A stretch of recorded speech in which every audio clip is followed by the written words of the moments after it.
halo, apa kabar Anda semua? Semoga selalu dalam keadaan sehat walafiat nih. Saya culik Bung Rocky. Ini kelihatannya di mana nih? Di stasiun kereta atau di bandara nih Anda?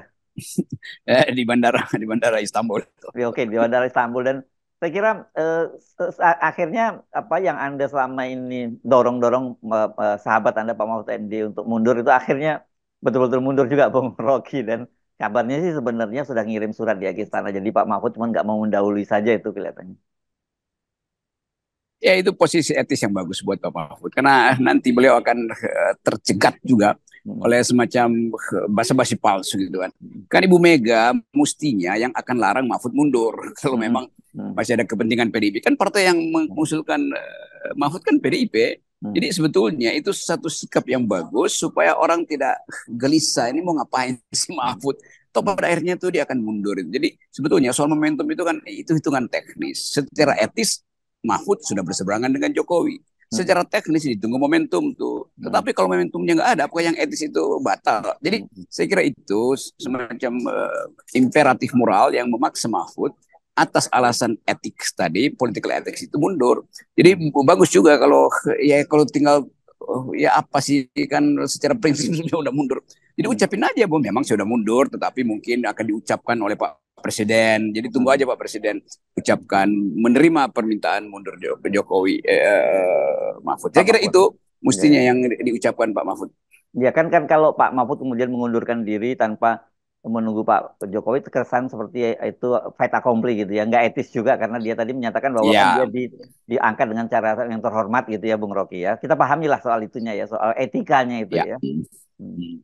Ya. Tapi ya itu satu poin yang lain tentu Hmm. mundurnya Mahfud itu juga bikin gelisah Sri Mulyani, bikin gelisah Ya, ya, Basuki, bikin ya. gelisah Retno. Jadi sebetulnya kompak aja kan mengatakan kami udah bertemu Pak Jokowi, pengunduran diri sudah diucapkan, tetapi etikanya biar Pak Jokowi yang ucapkan menerima pengunduran diri itu kan nggak mungkin Pak Jokowi bilang jangan mengundurkan diri kan Ya, ya, nggak ya, bisa ya. itu kan. Jadi Hmm. sebetulnya itu basa-basi politik itu jangan sampai dianggap sebagai penyelubungan dari deal kepentingan yang masih tersisa. Kan gak ada deal lagi dengan Pak Jokowi kan. Yang mesti dengan Pak Jokowi bukan Mahfud, tapi Ibu Ya, Mega tuh. Nah ya. jadi kalau itu diucapkan secara terang benderang, Hmm. tanpa ada semacam upaya untuk ya basa-basi palsu tadi, justru itu yang akan membuat Pak Jokowi juga lega tuh. Oke, ada mundur tuh. Kan itu intinya kan, sehingga Gibran juga mulai merubah tata keramanya tuh kalau berhadapan atau berpapasan dengan Pak Mahfud. Hmm. Artinya Pak Mahfud nggak peduli lagi ini anak presiden bukan, gue bukan pembantu bapak lu lagi. Dalam hatinya begitu kira-kira.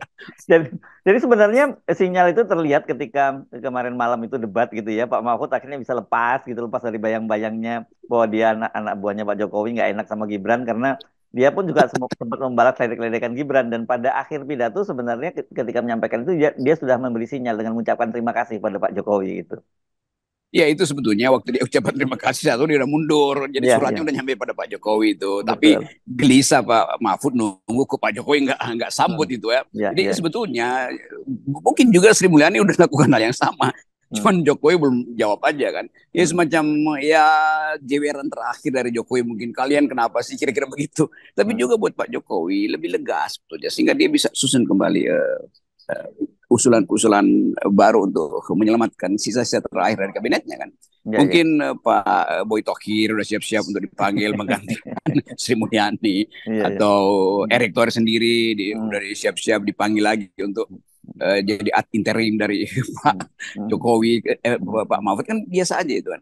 Jadi Hmm. yang penting adalah ada kejujuran untuk mengatakan bahwa kami sudah selesai. Itu prinsip yang biasa di dalam Hmm. persaingan politik. Ya, ya. Dan sebenarnya kalau PDIP juga mau mundur, misalnya katakanlah Mensos gitu ya mundur, Pak Jokowi udah siap jadi Mensos Atintrim kan sekarang juga udah jalan tuh Bung Rocky.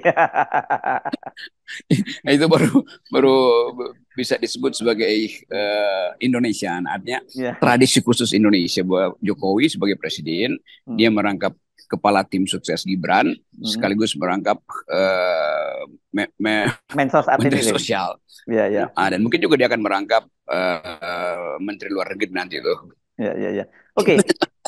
Tapi kalau kita lihat pernyataannya Pak Mahfud ya, berarti dia sebenarnya ini mempreser juga Pak Prabowo ya, karena dia menyatakan bahwa sebagai seorang pejabat, kok dia melihat tidak ada yang tidak etis karena dia melepaskan semua fasilitas, tapi ada yang tidak. Dan saya kira kan siapa lagi yang dimaksud kecuali Pak Prabowo, karena ada di situ yang masih menjabat di pemerintahan itu kan Pak Mahfud, Pak Prabowo di level menteri, kemudian Gibran sebagai wali kota dan Caimin sebagai wakil ketua DPR kan gitu ya.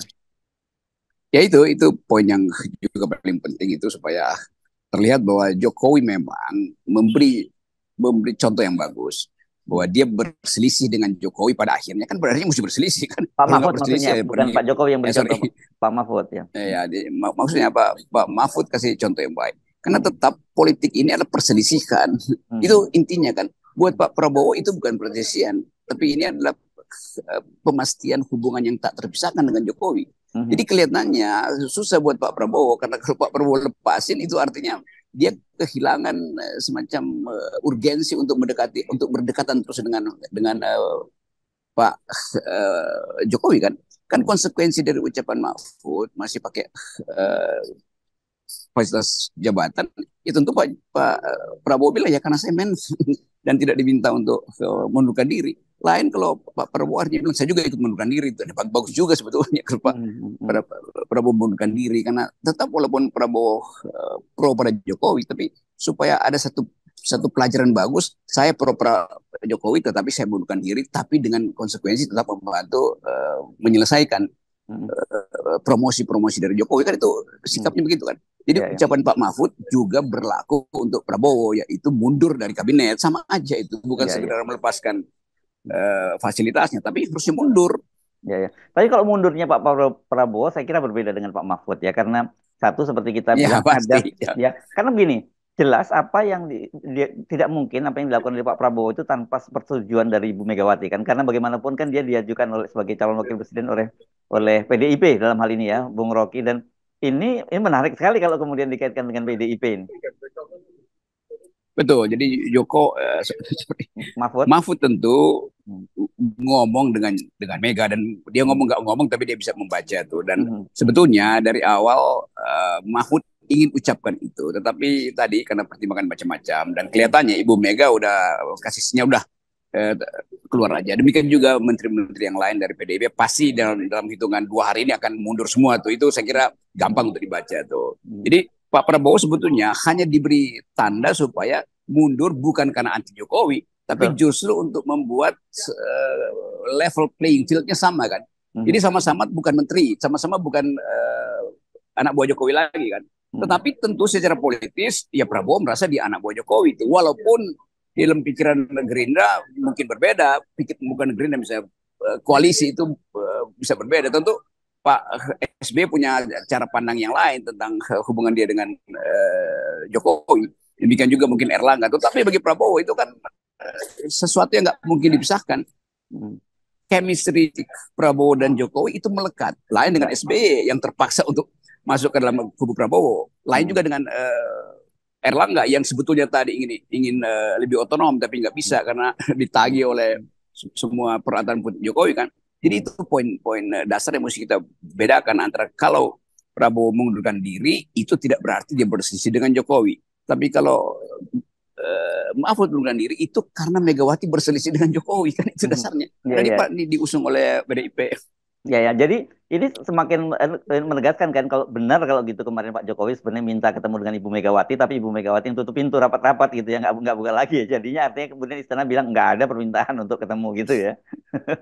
Ya itu juga yang mesti dipastikan bahwa Jokowi memang ditolak oleh Megawati, tetapi dia berupaya karena dia yang hitungan kita kemarin kan dia panik tuh. Pasti ada semacam ya apa namanya itu survei yang agak tertutup yang menerangkan pada Jokowi bahwa memang berbahaya kalau Anda terus-menerus berseteru dengan Ibu Mega karena Ibu Mega itu tetap dianggap sebagai ibu yang mampu untuk mengucapkan sesuatu secara emosional. Emosional artinya bukan marah, tapi emosinya tertangkap oleh rakyat. Sementara emosi Jokowi kan nggak pernah ada kan? Kan orang nggak pernah lihat Jokowi dalam dimensi emosinya kan? Yang ada dalam dimensi kebohongan publiknya tuh, yang bahkan ditulis oleh media internasional sebagai orang yang nggak bisa dipercaya kan? Tapi Ibu Mega belum pernah dianggap seorang yang nggak bisa dipercaya. Itu bedanya tuh. Beda etis antara Megawati dan Jokowi itu jauh betul. Ya. Oke. Tapi saya kira ini implikasinya bukan hanya pada menteri-menteri PDIP, tapi kalau kemudian terjadi juga pada menteri PDIP, mau nggak mau sebenarnya justru rumor yang sebelumnya disampaikan oleh Bang Faisal Basri bahwa ada 15 orang menteri mau mundur itu saya kira mungkin Ya sekarang ini jadi momentumnya begitu ya Bung, seperti domino efek gitu ya. Ketika Pak Joko Pak Mahfud keluar, saya kira mungkin satu persatu akan menyusul gitu.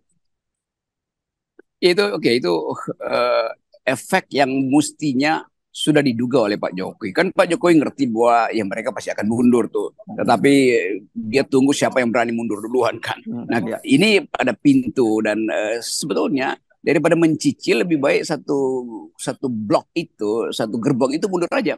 Sehingga Pak Jokowi juga lebih lega untuk menyusun ulang kabinet. Kan masih banyak juga orang yang walaupun ya tinggal sisa-sisa akhir masa jabatan, tapi ada aja yang ingin nulis biografi terakhir, halaman terakhir Oh, pernah jadi masih ada ya Bung menteri atau Rocky? pernah Ada ya ya masih? ada lah yang begitu itu Oh, ada ya? ini mereka yang bahkan di tim sukses masing-masing itu ada niat semacam itu. Kita menduga-duga ada aja Hmm. buzzer mungkin yang merasa oh gue masih bisa nih Hmm, supaya hmm, satu waktu bisa diterangkan gue pernah jadi menteri itu hmm, kan hmm, kenikmatan itu kan walaupun nikmat yang konyol tuh tapi ingin hmm. di, dicicipi oleh mereka yang pernah dekat dengan Jokowi kan.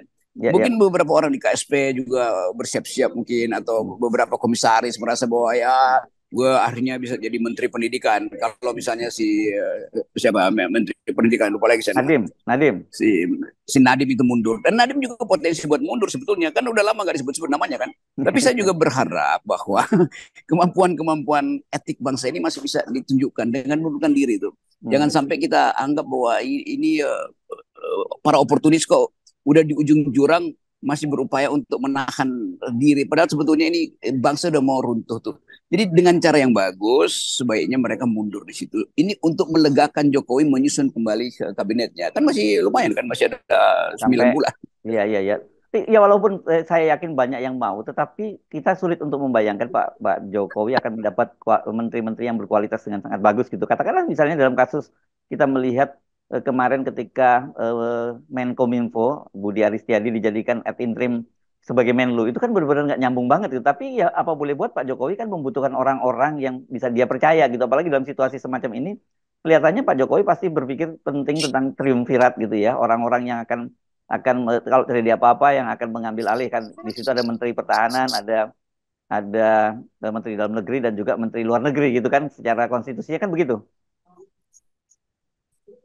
Ya buat ini keadaan yang semuanya serba darurat. Mhm. Maka Pak Jokowi ya bisa aja angkat Gibran misalnya sebagai Menko Polhukam itu Ya, ya, atau ya. Kaisang sebagai Hmm.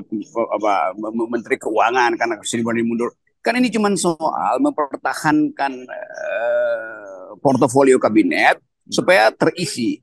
Hmm. Kan juga ada semacam kesepakatan menteri-menteri setelah 14 Februari itu nggak boleh bikin kebijakan lagi kan tinggal nunggu Hmm. diganti aja kan Hmm. hanya ya administrasi kecil-kecilan tuh kan cuma administrasi kecil-kecilan ya bisa aja kan Hmm. kan Kaisang juga ngerti tentang financial market tuh Hmm. yang Hmm. harusnya dijadikan simbol dari Jokowi bahwa Indonesia masih hidup tuh supaya investor asing tidak rame-rame hit and run atau Hmm. bawa pulang dolarnya ke Amerika kan. Ya, Jadi ya. dasar-dasar pikiran semacam ini yang saya kira harus dipertimbangkan. Jadi jangan kaget kalau satu waktu atau dalam 2-3 hari ini Jokowi mengumumkan bahwa Menko Polhukam berhenti dan yang digantikan penggantinya adalah Gibran karena Gibran mampu untuk mencari-cari di bawah kolong meja siapa pengganti Menko Polhukam dan ternyata dia temukan diri dia sendiri kan gitu kan.